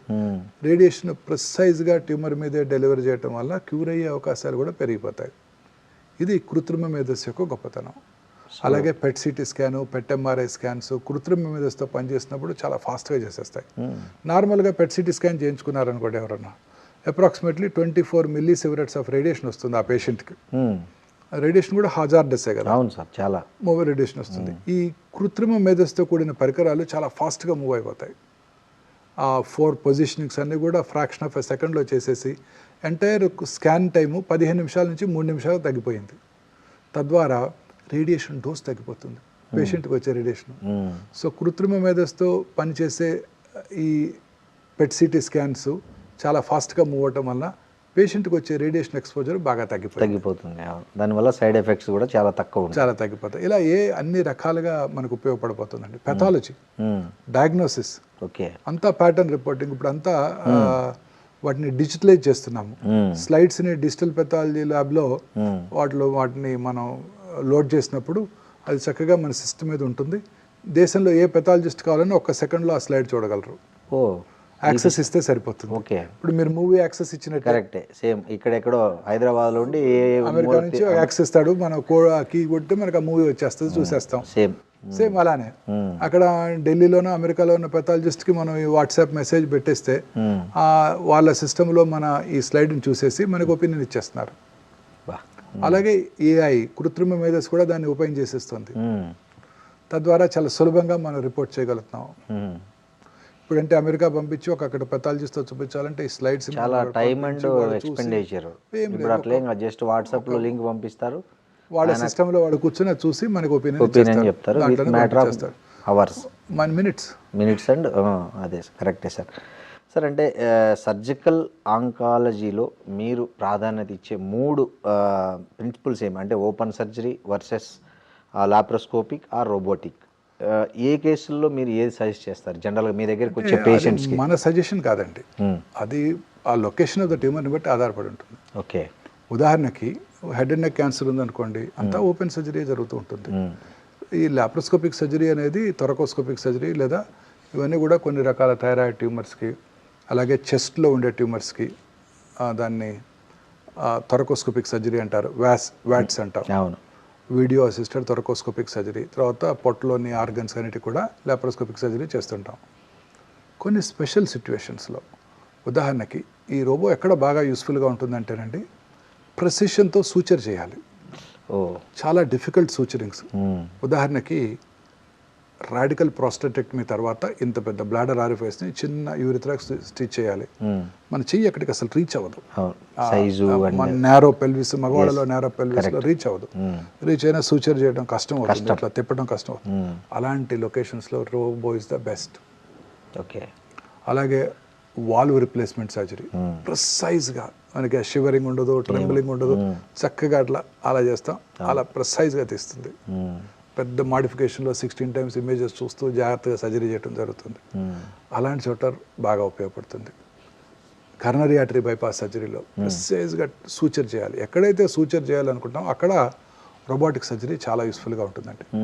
మిగతా చోట్ల robotic surgery, laparoscopic surgery same రోబోతో చేసినా లాప్రోస్కోపిక్ చేసినా. రోబోతో చేసినా మనమే చేస్తాం సర్జరీ, రోబో ఏం చేయదు, మనం ఇక్కడ కూర్చొని చేస్తాం, ఆపరేషన్ అంతా మీ చేతిలో, మన చేతిలోనే ఉంటుంది. ఎక్కడైనా ఒకటండి ఈ ప్రెసిషన్తో సూచర్ చేయాల్సిన చోట, ముఖ్యంగా prostate surgery, valve replacements, coronary artery bypass grafts, ఇక్కడ రోబో చాలా యూస్ఫుల్గా ఉండబోతుంది. Okay sir, breast, lungs, gynaecological cancers బాగా పెరుగుతున్నాయని డేటా చెప్తుంది. మీరు జనరల్గా మీ హాస్పిటల్కి వచ్చే ఓపీడీలో మీరు ఏ ట్రెండ్ ఎక్కువ, ఈ మూడిట్లో ఏది ట్రెండ్ ఎక్కువ ఉందని? బ్రెస్ట్ అండ్ లంగ్ అండి. గైనకాలజికల్ క్యాన్సర్స్ అంటే గర్భసంచి ముఖద్వార క్యాన్సర్ నెంబర్ తగ్గిపోతుందండి. ఓకే, ఇప్పుడు 2010లో 2 లక్షల గర్భసంచి కొత్త క్యాన్సర్లు డయాగ్నోస్ చేసిన సందర్భం ఇవాళ 60-70 వేలు వచ్చేసింది, తగ్గిపోయింది. ఎందుకు సార్? అంటే వ్యాక్సిన్స్ రావటం, ప్రజల్లో పరిశుభ్రత అవగాహన పెరిగిపోవటం, హైజీన్ మీద, వాటి వల్ల గర్భసంచి ముఖద్వార క్యాన్సర్స్ బాగా తగ్గిపోయాయి. ఓకే, అలాగే బ్రెస్ట్ క్యాన్సర్ ఇన్సిడెన్స్ బాగా పెరిగిపోయింది. ఆ రోజుల్లో 2010లో 70-80 వేలు సంవత్సరానికి కొత్త క్యాన్సర్ కేసులు భారతదేశంలో డయాగ్నోస్ చేస్తున్నట్టయితే ఇప్పుడు more than 2,50,000 new breast cancer patients భారతదేశంలో డయాగ్నోస్ చేయబడుతున్నాయి. అంటే ప్రతి సంవత్సరం 20-30 వేలు ఎక్కువ అవుతాయంటే, ఇంకా ఐసీఎంఆర్ వారి అంచనా ప్రకారమే, అంటే ఇంకా ఎక్కువగా ఉండబోతున్నాయి. అలాగే ఓవేరియన్ క్యాన్సరు, గర్భసంచిలో బాడీ క్యాన్సర్స్ అవి ఎక్కువ అవుతున్నాయి. సో బ్రెస్ట్, ఇప్పుడు కామనెస్ట్ క్యాన్సర్ స్త్రీలలో బ్రెస్ట్ క్యాన్సరు, ఆ తర్వాత ఇంకా ఓవేరియన్ క్యాన్సరు, సౌత్ ఇండియాలో గర్భసంచి ముఖద్వార క్యాన్సరు చాలా ఎక్కువగా చూస్తున్నాం. ప్రపంచం అంతా ఓవేరియన్ క్యాన్సరు, గర్భసంచి బాడీ క్యాన్సర్స్ ఎక్కువగా చూస్తున్నాం. అలాగే పురుషుల్లోనేమో హెడ్ అండ్ అంటే ఓవరాల్ ఒక సిస్టమ్ కనుక చూసుకున్నట్టయితే గ్యాస్ట్రో ఇంటెస్టైనల్ ట్రాక్, ఒకే ఆర్గన్ కనుక తీసుకున్నట్టయితే ఓరల్ క్యావిటీ క్యాన్సర్స్ ఎక్కువగా చూస్తున్నాం అండి, ముఖ్యంగా సౌత్ ఇండియాలో. అవును సార్, అంటే ఈ పిల్లలకు పాలు ఇవ్వకపోవడము, తల్లులు ఇంతకుముందు అయితే పాత తరంలో చాలా 2-3 ఏళ్ళు వచ్చే వరకు పిల్లలకు తల్లిపాలే ఆహారంగా ఉండేది మెయిన్ ప్రధానంగా. ఇప్పుడు కొత్త జనరేషన్లో వాళ్ళకున్న పరిమితులు, జాబ్స్, తర్వాత రకరకాల వల్ల అసలు వాళ్ళు 1 నెల 2 నెలలు కూడా అంటే బ్రెస్ట్ ఫీడింగ్ అనేది తగ్గిపోయింది. సో దానివల్ల ఏమన్నా క్యాన్సర్ ఎక్కువ? అలానే లేదండి, బ్రెస్ట్ క్యాన్సర్ ఇన్సిడెన్స్ పెరగడానికి రకరకాల కారణాలు ఉన్నాయి. ఓకే, మోస్ట్ ఇంపార్టెంట్ ఏంటంటే ఈ లేట్గా మ్యారేజ్ చేసుకోవటం, లేట్గా పిల్లలు కంటాం. ఓకే 30 సంవత్సరాల తర్వాత కనుక మొదటి కానిపోయినట్టయితే వాళ్ళలో రిస్క్ ఎక్కువ ఉంటుందండి. ఓకే పిల్లలు లేని వాళ్ళకు కూడా రిస్క్ ఎక్కువ ఉంటుంది. లేట్గా పెళ్లి చేసుకోవటం, పెళ్లి చేసుకున్న ఈ కెరియరు, ప్రమోషన్స్, వీటితో జాబు, రెస్పాన్సిబిలిటీస్తో పిల్లల్ని లేట్గా కంటాం, వాళ్ళలో క్యాన్సర్ ఇన్సిడెన్స్ ఎక్కువగా ఉంటుందండి. అలాగే ఈ నైట్ టైం పనిచేసే వాళ్ళలో ముఖ్యంగా సర్కేడియన్ రిజం అంటే మన బాడీ యొక్క అలాం దెబ్బతింటుంది, నిద్ర అలాం. దానివల్ల మెలటోనిన్ అనే హార్మోన్ ఉత్పత్తి తగ్గిపోయి వాళ్ళలో ఈ బ్రెస్ట్ క్యాన్సరు, పురుషుల్లో ప్రాస్టేట్ క్యాన్సరు వచ్చే అవకాశాలు ఎక్కువగా ఉంటాయి. ఓకే ఇవి చాలా ముఖ్యమైన కారణాలండి. తర్వాత అర్బన్ ఏరియాస్లో దురలవాట్లు స్త్రీలలో ఆల్కహాల్, స్మోకింగ్, అలాగే ఊబకాయం, ఇవన్నీ కూడా బ్రెస్ట్ క్యాన్సర్ ఇన్సిడెన్స్ పెరగడానికి దోహదం చేస్తున్నాయండి. ఇక బ్రెస్ట్ ఫీడింగ్ ఇవ్వకపోవటం వల్ల క్యాన్సర్ వస్తుంది అనుకునేది yes, to an extent yes. కానీ బ్రెస్ట్ ఫీడింగ్ ఇవ్వటం వల్ల ఏమొస్తుందంటే లాక్టేషనల్ ఎమెనోరియా వస్తుంది. అంటే బ్రెస్ట్ ఫీడింగ్ ఇస్తున్నంతకాలం జనరల్గా పీరియడ్స్ రావు. ఓకే ఆ పీరియడ్స్ రానప్పుడు ఆ పీరియడ్స్ టైంలో వచ్చే హార్మోన్స్, ఈస్ట్రోజన్ హార్మోన్ పీక్స్ ఉంటాయి, అవి ఆగిపోతాయి. తద్వారా అది బెనిఫిషియల్గా ఉంటుంది తప్ప ఈ బ్రెస్ట్ ఫీడింగ్ ఇవ్వకపోవడం వల్లే బ్రెస్ట్ క్యాన్సర్ వస్తుంది అనే దాంట్లో అది పూర్తిగా నిజం లేదండి. ఓకే మెయిన్ కారణం ఇదండి, లేటుగా పిల్లల కంటాం, దురలవాట్లు, ఊబకాయము, ఇవన్నీ కూడా ఈ బ్రెస్ట్ క్యాన్సరు ఇన్సిడెన్స్ పెరగడానికి ముఖ్య కారణాలు. ఈ మధ్య సోషల్ మీడియాలో ఇంకో చర్చ నడుస్తుంది సార్, వైఫై వల్ల కూడా క్యాన్సర్ పెరుగుతుంది. ఎప్పుడు వైఫైలో పనిచేయడం, వైఫై కనెక్టెడ్గా సిస్టమ్స్ ముందు కూర్చోవడం, లేదా వైఫై కనెక్టెడ్గా మొబైల్స్ దగ్గర పెట్టుకోవడం, బాడీకి అతి దగ్గరగా పెట్టుకోవడం, అది కూడా ఒక రీజన్ అవుతుంది అనేది. ఇది ప్రూవెన్ కాదండి, ఇంకా ప్రూవెన్ కాదు. వైఫై వల్లే క్యాన్సర్ వస్తుందని ప్రూవెన్ కాదండి. దాని మీద ఇంకా చాలా రీసెర్చ్ జరగాల్సి ఉంటుందండి. ఓకే బట్ బేసిక్గా అట్లాంటి అలాంటి ఎన్విరాన్మెంట్ తక్కువ ప్రాబబ్లీ ఉండవచ్చు కూడా, అన్లెస్ సమ్ అధ్యయనాలు ఏమన్నా తేలితే తప్ప మనం ఖచ్చితంగా ఇది అని చెప్పలేమండి. అంటే సైంటిఫిక్గా ప్రూవ్ కాలేదు. సో కాబట్టి దాన్ని ఖచ్చితంగా నిర్ధారించలేము ఇప్పుడు. ఓకే సార్, మీపై వచ్చే రివ్యూస్లో ఎక్కువగా హ్యూమన్ వాల్యూస్ ఉన్న డాక్టర్ అని చాలా కామెంట్స్ పెడుతుంటారు. మీ వీడియోలకు కానీ మీ షార్ట్స్కి కానీ చాలామంది కామెంట్లు చదివితే హ్యూమన్ వాల్యూస్ ఉన్న డాక్టర్, బెస్ట్ డాక్టర్ అనే కామెంట్లు ఎక్కువ నేను చూసిన యాక్చువల్గా. సో ఒక క్యాన్సర్ పేషెంట్తో మాట్లాడేటప్పుడు అసలు మీ మైండ్ సెట్ ఎట్లా ఉంటుంది సార్ జనరల్గా? మనం ఒకటి అర్థం చేసుకోవాలండి, పువర్ పేషెంట్ అయితే వాళ్ళకి ఎక్స్పెన్సివ్ ట్రీట్మెంట్స్ చెప్పనేకూడదు. ఓకే వాళ్ళు ఎక్కువ ఇబ్బంది పడతారు, కొనుక్కోలేమన్న బాధ వాళ్ళలో ఉంటుంది. అలానే చాలా కష్టం అండి ఆంకాలజీ ప్రాక్టీస్ చేయడం, చాలా కష్టం. ఎందుకంటే ఈ ఆంకాలజీలో అనేక రకాలైన న్యూయర్ అడ్వాన్సెస్ వచ్చాయి. ఇవన్నీ కూడా చాలా ఎక్స్పెన్సివ్ అండి. ఈ ఆర్టిఫిషియల్ ఇంటెలిజెన్స్తో పనిచేసే చికిత్సా పరికరాలు చాలా ఎక్స్పెన్సివ్. మెషినే ఎక్స్పెన్సివ్, $4 million ఉంటుంది. యాన్యువల్ మెయింటెనెన్స్ కాంట్రాక్టే $750,000 ఉంటుంది. దానికి తోడు మన కస్టమ్స్ ఇప్పుడే మనం డిస్కస్ చేసాము, మెయింటెనెన్స్ కూడా జిఎస్టీ కట్టాలి, మెయింటెనెన్స్ కాంట్రాక్ట్ కూడా జిఎస్టీ కట్టాలి. సో అన్నీ కూడా ప్రొహిబిటివ్లీ ఎక్స్పెన్సివ్ అండి. ఇప్పుడు రాబోయే మందులు, వచ్చిన కొన్ని మందులు కూడా చాలా ఖర్చుతో కూడుకున్నాయండి. ఇప్పుడంతా ఫ్యూచర్ అంతా కూడా ఇమ్యూనోథెరపీ అనండి. ఇప్పుడు నేను కూడా మీకు ఇచ్చే సలహా ఏంటంటే, మీరందరూ ముందు మిమ్మల్ని మీ ఫ్యామిలీకి ₹1 కోటి ఇన్సూర్ చేయించుకోండి. కారణం ఏంటంటే వచ్చే మందులన్నీ అలా ఎక్స్పెన్సివ్ ఉండబోతున్నాయి. అవన్నీ పేటెంటెడ్ మాలిక్యూల్స్, అంతే పేటెంట్ లాస్ అంటారు. వాళ్ళు తప్ప ఇంకెవరు తయారు చేయకూడదు నెక్స్ట్ 10 నుంచి 15 సంవత్సరాలు. ఇందువల్ల అవి చాలా ఖర్చుతో కూడుకున్నాయి. ఇవి చెప్పడం చాలా కష్టం అండి. చెప్తే ఒక బాధ, చెప్పకపోతే ఒక బాధ. చెప్పలేదనుకోండి, ఇంట్లో పిల్లాడు ఉంటాడు, చిన్న పిల్లాడు ఎవరో ఉంటాడు, గూగుల్ చేస్తాడు, అమ్మ ఇక్కడ కొత్త మెడిసిన్ ఉంది ఇమ్యూనోథెరపీ అంటాడు, ఈ డాక్టర్కి తెలియదు చెప్పలేదు అంటాడు. వాళ్ళు అడుగుతుంటారు, చెప్పాలనే బాధగా ఉంటుంది. సామాన్య ప్రజలు లక్షలు పోసి కొన్ని క్యూర్ అయ్యేటట్టుంటే మనం ఎంతైనా ఖర్చు పెట్టుకోమని చెప్పచ్చు. క్యూర్ కానీ దానికి ఇమ్యూనోథెరపీ పెట్టుకోండి, టార్గెటెడ్ థెరపీ పెట్టుకోండి, 8 నెలలు బతికేవాళ్ళు 40 నెలలు బతుకుతారు, 10 నెలలు బతికేవాళ్ళు 30 నెలలు బతుకుతారని చెప్పడం కూడా మనం చాలా కష్టంగా ఉంటుందండి. క్యాన్సర్ ప్రాక్టీసు అసలు వైద్యులు కూడా చాలా సవాలుగా మారిందండి. ఒక చిన్న ఉదాహరణ చెప్తాను. నేను చదువుకున్న ఊళ్ళో మన జిల్లాలోనే ఒక మంచి డాక్టర్ గారు ఉన్నారు. అద్భుతమైన వ్యక్తి, వైట్ ప్యాంట్ వైట్ షర్ట్ వేసుకుంటారు, జస్ట్ బల మీద కూర్చొని ప్రాక్టీస్ చేస్తారు. ఆయన ఫిలాసఫీ ఏంటంటే, నా చిన్నప్పుడు ఆయన చూశాను నేను, ఆయన ఫిలాసఫీ ఏంటంటే పేదలకు అందరికీ కూడా తక్కువ ఖర్చుతో వైద్యం చేయాలి, ఊరికే టెస్టులు రాయకూడదు.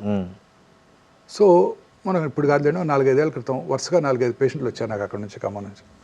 ఏంటంటే లంప్ బ్రెస్ట్ పెరిగిపోయింది, అయ్యో నేను తెలుసు కదా మీకు, మరి ఏంటి రాలేదు అంటే, మన డాక్టర్ గారిని కలిసాం, ఏం లేదన్నారు, చూసి ఏం లేదన్నారు. అయ్యో ఒక మ్యామోగ్రఫీ చేసినా సరిపోయేది అనుకుంటారు వాళ్ళే అంటున్నారు. సో టెస్ట్ చేస్తే ఒక బాధ, చేయకపోతే ఒక బాధ. కరెక్ట్. టెస్ట్ చేసామా కమర్షియల్ టెస్టులు చేస్తున్నారు ఊరికే, చేయకపోతేనేమో నిర్ధారణ మిస్ అయ్యి లేట్ స్టేజ్ డయాగ్నోసిస్. చాలా కష్టమైపోతుందండి అసలు. గ్యాస్ట్రోఎంట్రాలజిస్టులు చిన్న గ్యాస్ కడుపులో మంట అంటారు, ఎండోస్కోపీ చేస్తే ఒక బాధ, ఊరికే గ్యాస్ మంటకి వెళ్తే ఎండోస్కోపీ చేసి 3,000 తీసుకున్నారు డాక్టర్ అంటారు. చేయకపోతే మొన్న మధ్య జరిగింది నాకు ఒక పేషెంట్, నాకు బాగా తెలిసిన పేషెంట్, కొంచెం లేట్గా వచ్చాడు. ఏంటయ్యా నేను తెలుసు కదా, ఎందుకు రాలేదు ముందంటే, ఎందుకు రాలేదు, నేను ఆ గ్యాస్ట్రోఎంట్రాలజిస్ట్ చుట్టూ తిరుగుతూనే ఉన్నాను కదా 2 నెలల నుంచి అంటున్నాడు.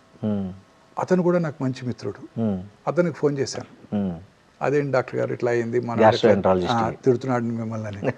తిట్టాడా, మంచిదిలే అన్నాడు. ఏమన్నా, ఓపిక వచ్చేసరికి 20 మంది కూర్చొని ఉంటారు, ప్రతి వాళ్ళ కంప్లైంట్ ఇదే, గ్యాస్. అందరికీ నేను ఎండోస్కోపీ చేశాను అనుకో, పక్కా కమర్షియల్, కడుపులో మంట అంటే ఎండోస్కోపీ చేసి 3,000 తీసుకున్నాడు డాక్టర్ అంటారు. అందుకని మందులు రాసిస్తాను. మళ్ళీ రెండోసారి వస్తే మెడిసిన్స్ మార్చి మళ్ళీ రాసిస్తా. మూడోసారి వస్తే అప్పుడు నేను ఎండోస్కోపీ చేస్తా. ఆ మూడోసారికి 2 నెలలు అయిపోతుంది, 15 రోజులు, నెల రోజులు అయిపోద్ది, జబ్బు ముదిరిపోవచ్చు కూడా. సో డాక్టర్ మెడికల్ ప్రాక్టీస్ చాలా కష్టతరం అయిపోయిందండి. ఒక రకంగా టెస్ట్ రాస్తే ఒక బాధ, టెస్ట్ రాయకపోతే ఒక బాధ, స్కానింగ్ చేస్తే ఒక బాధ, చేయకపోతే ఒక బాధ, చాలా కష్టం అండి ఇప్పుడు. సార్ మీ దగ్గరికి మన తెలుగు రాష్ట్రాలతో పాటు చాలా పక్క రాష్ట్రాల వాళ్ళు కూడా చాలా సుదూర నుంచి మీ దగ్గరికి పేషెంట్లు వస్తుంటారు, చాలా రకరకాల నగరాల నుంచి, రాష్ట్రాల నుంచి వస్తుంటారు కదా సార్.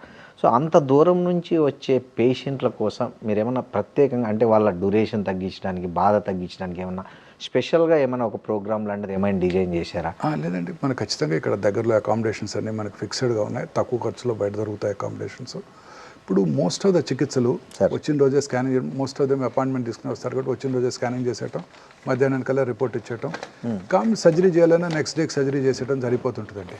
ప్రాబ్లం వల్ల ఈ రేడియేషన్ చికిత్స, ఈ రేడియేషన్ చికిత్స కూడా అనేక రకాలైన న్యూవర్ చికిత్సలు వచ్చాయండి. ఇప్పుడు సైబర్ నైఫ్ చికిత్స, ఇంతకుముందు 30-40 రోజుల్లో వచ్చే రేడియేషన్ చికిత్స ఇప్పుడు 4-5 రోజుల్లో ఇచ్చేస్తున్నాం. వాళ్ళు తొందరగా మళ్ళీ చక్కగా వాళ్ళు ఊరు వెళ్ళిపోవడానికి దూరం నుంచి వచ్చారు. మొన్న మధ్య వచ్చారు ఒక ప్యాంక్రియాటిక్ క్యాన్సర్ పేషెంట్, అక్కడ దుర్గాపూర్ స్టీల్ ప్లాంట్ అక్కడ నుంచి వచ్చారండి. ఓకే, ఇక్కడెక్కడికో వచ్చి ఇక్కడ ప్యాంక్రియాటిక్ క్యాన్సర్, ఇంకా ఇనాపరబుల్ డిసీజ్ అంటే చిన్న ట్యూమర్ అంటే నా దగ్గరకు వచ్చారు, చూసి ఒక వీడియో చూసి సైబర్ నైఫ్ చేయించుకుందామని. చక్కగా 5 రోజుల్లో ట్రీట్మెంట్ ఇవ్వడం, చక్కగా హ్యాపీగా వెళ్ళిపోవడం జరిగిందండి. బంగ్లాదేశ్ నుంచి more than 30 మంది కార్సినోమా ప్రాస్టేట్ క్యాన్సర్ పేషెంట్లు వచ్చారండి 3-4 సంవత్సరాల్లో. ఓకే, చక్కగా 5 రోజుల్లోనే ఈ సైబర్ నైఫ్ చికిత్స చేయటం, వాళ్ళు చక్కగా పూర్తిగా సాటిస్ఫైడ్గా వెళ్ళిపోయారు. వాళ్ళే ఇంకో 30 మంది పేషెంట్లు పంపిస్తారు నెక్స్ట్ 2 ఏళ్లలో. ఓకే, అదే అంటే అంతంత దూరం నుంచి వచ్చే వాళ్ళ కోసం మీరు స్పెషల్గా చికిత్సా విధానాలతో చక్కగా చేయగలుగుతున్నాం. ఓకే సార్, ఈ మధ్య రష్యా వ్యాక్సిన్ ఒకటి బాగా ఫేమస్ అయింది, అది వస్తుంది, క్యాన్సర్ ముఖ చిత్రాన్నే మార్చేస్తుంది. రష్యా ఇండియాకంతా మొత్తం ఫ్రీ వ్యాక్సిన్ ఇస్తుందని ఒకటే చర్చ జరుగుతుంది సోషల్ మీడియాలో. మనిషి ఆశాజీవి అండి, అంతేనా? ఈ రష్యన్ ఆ వ్యాక్సిన్స్ ఏది కూడా ఇంతవరకు బయట ప్రపంచంలో దాన్ని పూర్తిగా టెస్ట్ చేయబడి ఇంతవరకు లార్జ్ పాపులేషన్స్ మీద ఇచ్చి రిజల్ట్స్ ఏమీ లేవు. ఓకే, ఓన్లీ రష్యాలో అప్రూవ్డ్ అయిన వ్యాక్సిన్? అప్రూవ్ అయిన కూడా లేదండి, వాళ్ళు ఏదో ఒక మన న్యూస్ ఐటమ్ లాగా వచ్చింది తప్ప వాళ్ళ సైంటిఫిక్ పబ్లికేషన్స్ ఏమీ చెప్పలేదు. ఓకే, ఇదేదో ఒక mRNA వ్యాక్సిన్ కోలన్ క్యాన్సర్ పేషెంట్స్లో కొంచెం యూస్ఫుల్గా ఉంటుందని వాళ్ళు ఏదో ఒక నోట్ ఇచ్చినట్టు అనేక రకాలైన స్టడీస్ చెప్తున్నాయి ఇప్పటి వరకు. అంతే తప్ప దాని మీద అధ్యయనాలు కానీ వాళ్ళు చేసిన రీసెర్చ్ పబ్లికేషన్స్ కానీ ఏమీ కూడా ఇంతవరకు పబ్లిష్ అవ్వలేదు. రష్యా ఇప్పుడు ప్రాక్టికల్లీ అన్ అండర్ డెవలప్డ్ కంట్రీ అండి ఇప్పుడున్న వార్ పరిస్థితుల్లో. సో వాళ్ళు ఇలాంటి చాలా బహుళంగా ఈ వ్యాక్సిన్ అందరికీ అందుబాటులోకి తెచ్చి, అది అందుబాటులోకి వచ్చిన తర్వాత అందరికీ ఉపయోగపడి సైడ్ ఎఫెక్ట్స్ లేకుండా ఉన్నప్పుడే దాన్ని మనం గుర్తించడం జరుగుతుంది.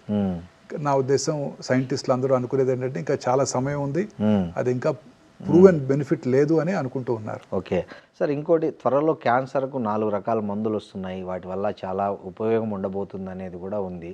నిజంగా ఆ 4 మందులు ఉపయోగపడతాయండి డెఫినెట్గా. నేను ఇందాక చెప్పింది immunotherapy, okay, nibs and nabs, mips and maps అంటారు. ఓకే, డెఫినెట్లీ అండి, ఇవన్నీ కూడా ఉపయోగపడబోతున్నాయండి. క్యాన్సర్ యొక్క ట్రీట్మెంట్ అంతా కూడా పూర్తిగా మారిపోతుందండి. ఎందుకంటే ఈ క్యాన్సర్ ట్రీట్మెంట్లో సైడ్ ఎఫెక్ట్స్ లేకుండా క్యాన్సర్ సెల్నే టార్గెట్ చేస్తూ ఇచ్చే మెడిసిన్స్, అలాగే క్యాన్సర్స్ని చంపేసే మన ఓన్ ఇమ్యూన్ మెకానిజమ్స్ని బాగా పుష్ చేసే మెడిసిన్స్ కూడా అందుబాటులోకి వస్తున్నాయి. సార్ ఎప్పటి లోపల రావచ్చు సార్ ఇవన్నీ మార్కెట్? అన్ని స్లోగా ఒక్కొక్క జబ్బుకి వచ్చేస్తున్నాయండి ఇప్పుడు. అవునా సార్? అంటే టోటల్గా అన్ని రావడానికి ఎంత టైం పడుతుంది? ప్రతి సంవత్సరం ఇదే వర్క్ అండి. ఓకే. ప్రతి కంపెనీ ఇదే వర్క్ చేస్తుంది. అనేక రకాలైన మాలిక్యూల్స్ ప్రతి నెల కొత్త కొత్త మాలిక్యూల్స్ అందుబాటులోకి వస్తున్నాయి. క్యాన్సర్ పూర్తిగా జెనెటిక్ డిసీజ్ అండి.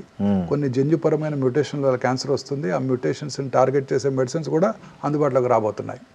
సార్ ఇండియాలో ఇప్పుడు పెరుగుతున్న క్యాన్సర్ కేసులను ప్రభుత్వము ప్రైవేట్ రంగం కలిసి పనిచేసే తప్ప అది అదుపులోకి వచ్చే పరిస్థితి లేదు. నిజంగా అట్లాంటి ఒక పరిస్థితి ఏర్పడి ప్రభుత్వం ప్రైవేట్ భాగస్వామ్యంతో క్యాన్సర్ మీద యుద్ధం చేయాల్సి వస్తే ఫస్ట్ దేని మీద ఫోకస్ చేయాలంటారు? Early diagnosis. ఎర్లీ డయాగ్నోసిస్, క్యాన్సర్ని ముందుగా కనిపెట్టడం మీద ఫోకస్ చేయాలండి. ఓకే. క్యాన్సర్ని ముందుగా కనిపెడితే క్యూర్ అయిపోతాయండి ఆటోమేటిక్గా. ఓకే. ప్రజల్లో ఒక అవగాహన పెంచడం, ప్రజల్లో ముందుగా గుర్తించడానికి వాళ్ళందరికీ స్క్రీనింగ్ పద్ధతుల్ని, స్క్రీనింగ్ టెక్నిక్స్ని వాళ్ళందరికీ అందుబాటులో ఉంచడం ప్రైవేట్ హాస్పిటల్ వల్ల అయ్యే పని కాదు. ఓకే. ప్రైవేట్లో ఉన్న స్పెషలిస్టులు అలాగే ప్రభుత్వం దగ్గర ఉన్న వనరులతో ఇది ఖచ్చితంగా చేయగలమండి. ఓకే. అలా కనుక చేసినట్టయితే క్యాన్సర్ని ముందుగా గుర్తిస్తే ఏ క్యాన్సర్ అయినా క్యూర్ చేయడానికి అవకాశం ఉంటుందండి. సరే, మీకు ఈ 32 years అట్లా ఎక్స్పీరియన్స్లో మీకు ఛాలెంజింగ్గా అనిపించిన సర్జరీ ఏదైనా ఉందా సార్? ఈ మొత్తం మోర్ దెన్ ఛాలెంజింగ్ అన్ని technically not a great demanding surgeries కాదండి. ఓకే. ప్రాబ్లం వల్ల ఏంటంటే పేషెంట్ యొక్క జనరల్ కండిషన్ బాగోనప్పుడు వారి హార్ట్ ఎలా విత్ స్టాండ్ అవుతుందో ఈ సర్జరీ అనేదే భయం అండి. చాలాసార్లు అదే మెయిన్ ప్రాబ్లం. ఓకే. అనేక రకాల న్యూవర్ ఎక్విప్మెంట్ అందుబాటులోకి వచ్చాయి. ప్రిసైజ్గా చూస్తున్నాము, లాప్రోస్కోప్తో చేస్తున్నాము, ప్రిసైజ్గా మనం అన్ని రకాల ఎక్స్పర్టైజ్ అందుబాటులో ఉంది. ఒక సర్జరీ చేయమండి. ఇప్పుడు ప్యాంక్రియాటిక్ సర్జరీ అంటే నేను మా కొలీగ్ సర్జికల్ గ్యాస్ట్రాంటాలజిస్ట్ ఉంటాను. అలా ప్రతి సర్జరీ కూడా కలిసి చేస్తుంటాం. సో ఛాలెంజ్ అనే దానికన్నా పేషెంట్ తట్టుకుంటారా లేదా అనేదే భయం. ఓకే. ఎందుకంటే క్యాన్సర్స్ జనరల్గా ఓల్డ్ ఏజ్లోనే వస్తుంటాయి. Correct sir. సార్ మీది లాప్రోస్కోపిక్ ఆంకాలజీ మీ స్పెషలైజేషన్ సార్. సో మామూలుగా మీ గ్యాస్ట్రిక్, కొలరెక్టల్ అలాగే రీనల్ ట్యూమర్లలో లాప్రోస్కోపిక్ ఓపెన్ సర్జరీ అనే దాంట్లో మీ డెసిషన్ ఎక్కడ షార్ప్గా దేని? మోస్ట్లీ అందరికీ లాప్రోస్కోపీ సర్జరీ చేయడమే జరుగుతుంటుందండి. కొన్నిసార్లు లోపల ఏమైనా అతుక్కొని ఉన్నా, ట్యూమర్ బాగా పెద్దగా ఉండి తీయలేకపోతున్నా అలాంటప్పుడు తప్ప 90% లాప్రోస్కోపిక్ సర్జరీతోనే చేయడం జరుగుతూ ఉంటుందండి. Okay. Thank you sir. Thank you very much. మీ విలువైన సమయాన్ని మాకు కేటాయించినందుకు, అలాగే మా ప్రశ్నలన్నిటికీ చాలా ఓపిక్గా వివరంగా సమాధానాలు చెప్పినందుకు చాలా థ్యాంక్స్ అండి. Thank you very much. And for more videos, Please subscribe to iDream. Please subscribe to iDream. Please subscribe iDream. And please subscribe to iDream. For more videos, subscribe to iDream. please like, share and subscribe to the channel. Congratulations, iDream. Subscribe to iDream. Subscribe to iDream. So subscribe to iDream Media. iDream team అందరికి huge congratulations. Please subscribe iDream Media. Please subscribe to iDream. Subscribe iDream. Please subscribe to iDream. iDream అంటే నా కళల ఛానల్ను subscribe చేసుకున్న నోరు తిరుగుతలేదు. మీరైతే గంట గుర్తు కొట్టండి. For more such videos, please subscribe to iDream. Subscribe to iDream. Please subscribe to iDream. Please subscribe iDream Media. Please do subscribe to iDream. Please subscribe to iDream Media. For best entertainment and information, please subscribe iDream. And don't forget to subscribe to iDream.